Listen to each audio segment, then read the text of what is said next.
Thanks for staying with India Today's live coverage. You've just heard President Donald Trump's first joint address to the US Congress. It was something that had a huge number of standing ovations. There were big expectations as well. But what jumped right out from the word go were the opening lines in the president's address. People were wondering if he was going to talk about hate crime and the atmosphere in the United States. Well, that was straight off the bat. Here's what he said.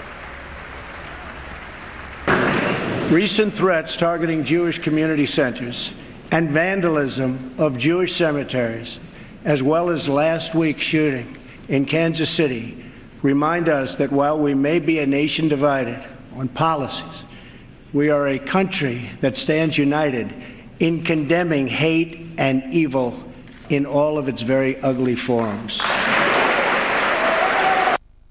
Well, the big takeaways from that speech for the world and especially for us here in India. I'm very privileged to be joined this morning by a terrific panel. We have with us Ambassador Meera Shankar. Good morning, ma'am. Former ambassador to the United States. We have with us Abhijit Iyer Mitra. He's a senior fellow with the Institute of Peace and Conflict Studies. Amy Kasman is South Asia Bureau Chief of the Financial Times. She joins us from Delhi as well. And Lisa Curtis, well-known senior research fellow with the Heritage Foundation. She joins us live from Washington, D.C. Welcome to you all. Ambassador Shankar, I'd like to start with you first. There were, a lot of expectations. It's been a troubled 40 days of the Trump presidency. The flavor for us here in India right now was that hate crime in Kansas. Was it a surprise to you, madam, that President Trump chose to open this, highly anticipated speech by mentioning hate crimes and specifically the Kansas attack? Well, I think it's good that he did.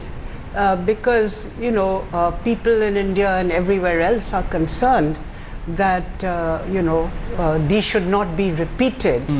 And it's good that the administration has said clearly that while we may be a nation divided, we are a country which stands united against hate and hate crimes, and that there is a long way for America to go on the issue of civil rights so that all communities can live peacefully.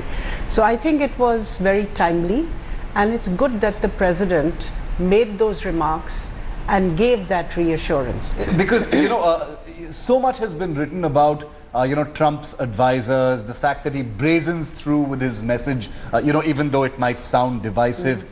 In knowing all that, while it is definitely a good thing that he struck this graceful note as far as hate crimes is concerned, is it a surprise in any way? Is it a shift from, the earlier tone and tonality of the things he's been saying? Well, I wouldn't really say that. I don't think he's, been explicitly encouraging hate crimes. Right. And the fact is that given America's history, right through the civil rights days and forced integration of schools, and then more recently after 9/11, yes, there were hate crimes against Sikhs, and some were even killed because people mistook them for the Taliban. Yes. So it's not that this is something new, but yes, because of the electoral rhetoric, a kind of atmosphere had been created which is somewhat xenophobic, right, anti-foreigner, anti-immigrant. Yes. They're taking our jobs, they are committing crimes, they are engaging They're responsible for everything that's bad. So in that sense, it's good that these words have been said right up front at the beginning of the speech, because Absolutely. America today is a very diverse country. Yes. It is not the America of the 50s,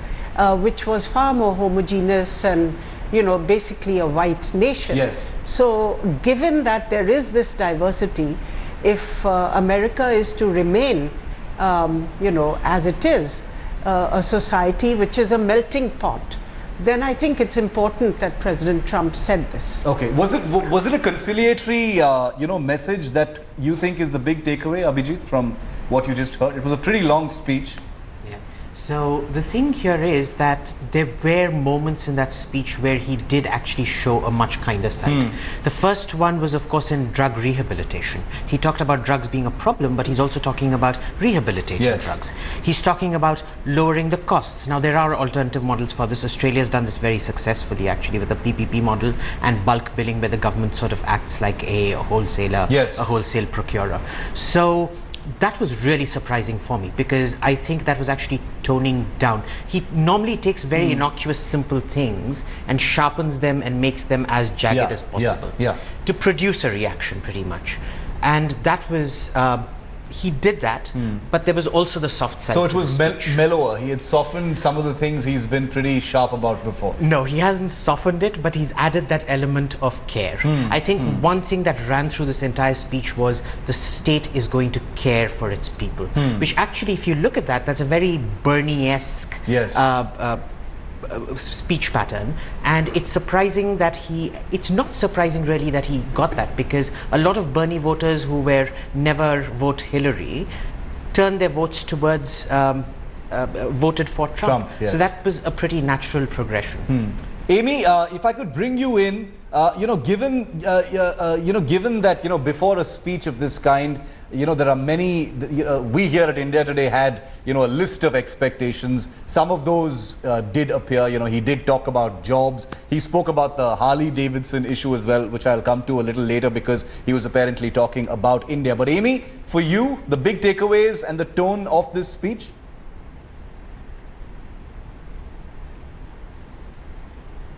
Look, Shiv, there's a lot to unpack in the speech. I'd like to tackle the first issue, which has been a hot topic here in India, which is the mention of the Kansas shooting and the whole attitude towards immigrants. Because on one hand, what was very striking to me is, yes, he came out rather very quickly at the very top of the speech. He condemned the attacks on Jewish cemeteries, and he gave a brief mention to the Kansas shooting. But there wasn't much description of the shooting or the victim of the shooting. But later in the speech, you see that there is once again this kind of in-depth dwelling on the victims of crimes who are the victims of crimes committed by immigrants. So there's once again this attempt to kind of link victim crimes with immigrants. So he said that he's setting up a special office. He talks about crime and then says he's setting up a special office that's going to work from the Department of Homeland Security, that's going to work with victims of crimes. It was called victims of immigration crime enforcement. Somehow a special office, a special office that's going to focus on the victims of crimes committed by immigrants. So there's once again this kind of privileging of crime victims who are attacked by foreigners.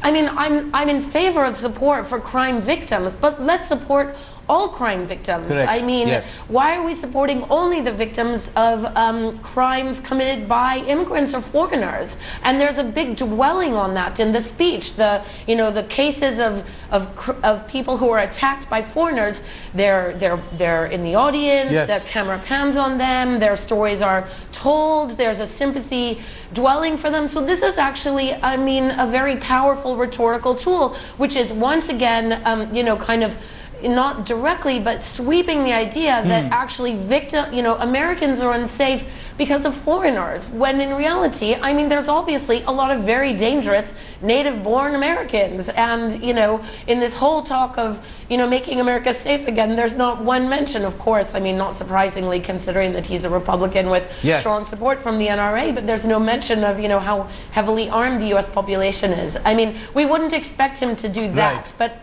so when everybody is saying, oh, he has finally condemned the Kansas killing, I mean, you'll notice that there was no, there was no mention of the victim's name. There was no talk about America as an open society and the benefits that immigrants and foreign talent can bring to the economy. But once again, later in the speech, there's this huge elaboration on, here are these victims of crime by foreigners. Here's this special office that I'm going to set up. So it's it's a more mixed picture than the harsh spotlight was definitely on immigrants. Very good point that you say that he mentioned Kansas, but he didn't dwell on it. It was almost as a bit of a formality. He needed to mention it and then move on. We're going to take a very quick break. When we come back, we've got all of our guests. We're also going to be going to Lisa Curtis in Washington, D.C. for her big takeaways from this speech. We'll also have Mehak Kasbekar, a correspondent, who will be joining us live from Washington as well to get us a sense of what's happening on the ground. That's back. Continue to decode the first big Trump address, that joint address to the US Congress. We've got all of our guests here with us who've been giving us their take on what the big takeaways from that speech are. I want to quickly get in a word now before our break. I wanted to go across to Lisa Curtis, Senior Research Fellow with the Heritage Foundation. She's live with us from Washington, D.C. Lisa, harsh spotlight remains on immigration, tougher vetting policies. One part of the world was perhaps anticipating that there would be a toning down. There may be some grace notes struck as far as, the harsh things that have been apparently said about immigration and immigrants in the past by President Trump or his administration. What do you think, Lisa? Yeah, I think what struck me was his tone. He was very calm. He was focused. He laid out his agenda in a very clear and convincing way. And I think for those critics who have criticized him for seeming like he's giving campaign speeches, I think he has finally gotten off the campaign trail and indicated that he's getting down to governing. I think that was what stuck out for me. And I think it was important that he raised right off the bat the killings in Kansas, the attacks on Jewish centers and cemeteries. This was extremely important. Of course, a lot of people in the U.S. have been condemning what happened in Kansas last week. A lot of people have been standing in solidarity with the victims' families. But it was important that the president himself say something about this heinous attack, and he did. And I think that's a very good thing. It's a good sign. So I think that this speech really stands out. And when we look back, we'll say, this is when Trump really started sounding presidential. He's getting down to governing. He's gotten off the campaign trail. Oh, interesting point. Ambassador Shankar, I want to bring you in on that. The first speech that appears to have been or sounded like it was off the campaign trail, Lisa says the first speech where President Trump actually sounded like a president. You agree? Yes, it certainly had a more presidential tone than his previous speeches, which sometimes appeared very scrappy and off the cuff. This obviously has been worked through more carefully than his previous speeches. And he did touch upon most of the issues that he said, would be his priority during his campaign. Yes. Whether for good or ill, for instance, on immigration, as Amy said, later on in the speech, he again talked of immigrants as somehow being responsible for crime, and that there would be, special focus on law enforcement to prevent this and to help victims of immigrant crime. So in a sense, it goes back to the same trope that, somehow immigrants, and you connect them with crime and drug trafficking and rape and so on. And so in that sense, it touched most of the key buttons that he had raised in his speech, in his campaign. The other major topic that he touched upon was increasing expenditure on law enforcement and on defense. Surprisingly, there was no rhetoric against any country in his speech. Was that expected? Well, in his campaign, he has been very specific about taking on countries which manipulate currency and are unfair traders and take unfair advantage. But during the speech, he didn't name any countries and basically said that they seek, they will respect the rights of all countries, and they expect other countries to respect America's rights too. There was a tone of reciprocity. And then that, they don't seek war. They would like to have peace and harmony. And then he talked about increasing expenditure on defense so that they can prevent war. But if there is a war, they can fight to win. So certainly an emphasis on increasing expenditure on the security apparatus and on defense. on repealing health care. Yes. He retains some features, including pre-existing conditions. You cannot be debarred from insurance. He was very specific about those. Well, this is the one thing I think which President Obama had mentioned to him, because you recall that President Obama's own mother was denied treatment or had difficulty with treatment when she had cancer.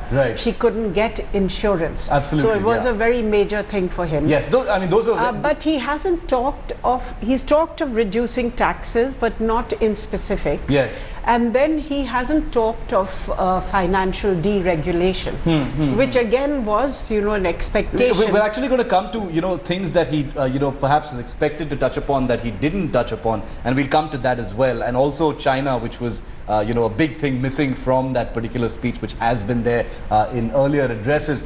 Joining us live also from the United States, from Washington, in fact, we've got Puneet Ahluwalia, who's an Indian Republican. He's with us there. Puneet, good evening to you. Thanks for joining us here on India Today. Your reactions to the speech, the Indian American community in general and, politically speaking, big takeaways, your reactions to President Trump's speech. I think it was very uplifting and positive. And importantly, he not only emphasized about unity and strength of our country and the citizens who play a very important role, as he reached out to both sides of the aisle, the Democrats especially, and saying we need to work together to make it better for our American public and the citizens. At the same time, it's very important for the Indian community to get some healing done on the shooting that took place in Kansas. And he brought it out right from the beginning, and that was very important. And I think this is a very clear expectation from President Trump in the facets why people voted for him. They voted for him not only to focus inwards within our own country, but at the same time, see how we can do better for our American public. And when he starts talking about the 250 years of our country in existence and the day of independence, it's more like he's basically writing history as he speaks. It's like, it's very, very, he's looking at the legacy as a president, what he is going to do to make this nation, once again, the shining city on the hill. Puneet, are Indian Americans, I don't want to use a generalization because it's a large community in the United States, but looking at this speech, seeing the things he said, he did mention Kansas specifically, are they going to be satisfied? Is there going to be assurance, a little bit of comfort for Indians living in the United States now? Well, they wanted some kind of recognition or some kind of statement of the issue from the president, and they've gotten that. And I think most importantly, Indian Americans who are citizens have to realize this president is focused on making this country great. And when I say that, looking in the infrastructure factor, looking in the defense areas, looking at creating jobs, at the same time, importantly, taking care of our veterans, people who have laid down their lives for our nation. And at the same time, he's also said that we will be a strong ally to our allies. At the same time, the NATO is an important factor. We fought that war. We'll defeat communism. We'll defeat fascism. So at the same time, he's saying that we will work with our Arab partners. So he's sending a very clear message that we are looking to work, but don't take us for granted. You have to cough up your obligation, your responsibility to be in part of the security. We are not going to be paying for everybody else. We're going to be focusing inwards for our communities first and for our nation people first. All right, American citizens first. That was the big message. All right, stay with me, ladies and gentlemen, because I'm going to take a very quick break. When we come back, we're going to ask the other big question. It's a globalized world. Things that a US president says affects everybody. But we're going to narrow this down to India and what India's big takeaways were. Remember, he opened that speech by mentioning the Kansas attack. It's a very emotive issue right now for everyone here in India, especially the family in Hyderabad. But what were the other big takeaways as far as India is concerned? What had been anticipated? And will India be taking anything substantial away from President Trump's speech? That's after this very short break. We will provide massive tax relief for the middle class. We must create a level playing field for American companies, and our workers have to be. I just met with officials and workers from a great American company, Harley-Davidson. In fact, they proudly displayed 5 of their magnificent motorcycles made in the USA on the front lawn of the White House. They said that in the case of another country, they taxed their motorcycles at 100%. They weren't even asking for a change, but I am. Abhijit, I want to bring you in on what President Trump just said about Harley-Davidson, 100% tax on imports. He was talking about India. He was. And the problem, of course, is that to protect our own inefficient industries, we tend to deny Harley-Davidson and people like that, our own citizens the opportunity to purchase all these commodities. The good thing now is you have people like Royal Enfield, Bullet, that have created that niche. Today, if you go, Bullet is almost that same place in the Indian mind that Harley-Davidson has in the foreign mind. Yeah. They're looking to expand abroad. They're doing it pretty successfully. You have companies like Old Delhi Motorcycles, which do these amazing refurbs and start exporting these things. And that protection has brought you the necessary results. You now have globally competitive products. And I really don't see why we're continuing this policy of 100% import tax on Harley-Davidsons. So he's got a point out there. I think the issue there is he going to start imposing those same conditionalities on other things that we have import taxes on? For example, wines. European wines, again, you know, we get really disgusting wines out here at inflated prices. Or, for example, things like pharmaceuticals, where unfortunately about 30 years of protection, a huge amount of opposition on international bodies to us because of these pharmaceutical companies. And yet, Ranbaxy and Co. haven't produced a single new drug since 1980s. So that's clearly a case of where protection has failed, whereas motorcycles, I say bring it in, because you know, we've actually had, you know, Ambassador Shankar, if I'm not mistaken, I remember, you know, the media reporting about the Alfonso mangoes for Harley-Davidsons, you know, that kind of exchange, understanding that was there between India and the United States. You know, what happened? Why is the president still complaining about it? Did that not work out? I think on certain, I think you're allowing in the Harley-Davidson, you don't have a ban on the entry, but you have high duties, as you have on most luxury automobiles, so that, you know, they bring them in and at least there's some job creation here, even if it's just assembly, like Mercedes or BMW, they have assembly line operations in India. So it leads to some job creation when you're importing what could be considered a non, you know, essential or a luxury commodity. But isn't that a pretty I think normally you would take a look at the average tariffs, because there are certain tariffs, certain items on which the US has high tariffs, or certain items on which they have phytosanitary exceptions, which they use quite frequently to keep out products that they don't want. For instance, when I was ambassador in the US, you know, and you talked about mangoes and you'd get a very lukewarm reaction. Well, that's because I ate the only mangoes which were available in the US and they were god-awful. You know, they came in from, you know, some of the neighboring countries. I don't want to mention them, but they were nowhere like our Indian mangoes. And just see what the American consumer is losing. So I think you can't pick and choose these in isolation. If you have to have a discussion on, you know, mutual interests of both sides. And that's what you have. You have a trade policy forum. You have a commercial dialogue, commercial and strategic dialogue. And you have working groups under these, which specifically look at all these issues of trade interests to either side.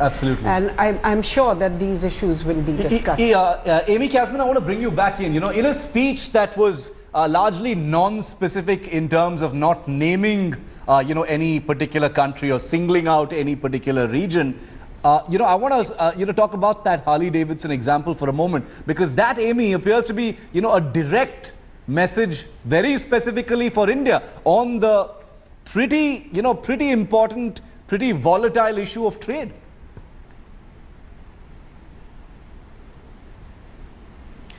Yeah, I mean, first of all, obviously people in India may realize that that is aimed directly at India. I myself wasn't aware that India had 100% duties on Harley Davidsons until you've talked about it. And in the rest of the world, they may not realize that, you know, this is India that Donald Trump is obliquely referring to. I think the broader issue, though, is what it highlights I mean, Donald Trump is basically saying we want, you know, we're going to relook at trade. The U.S.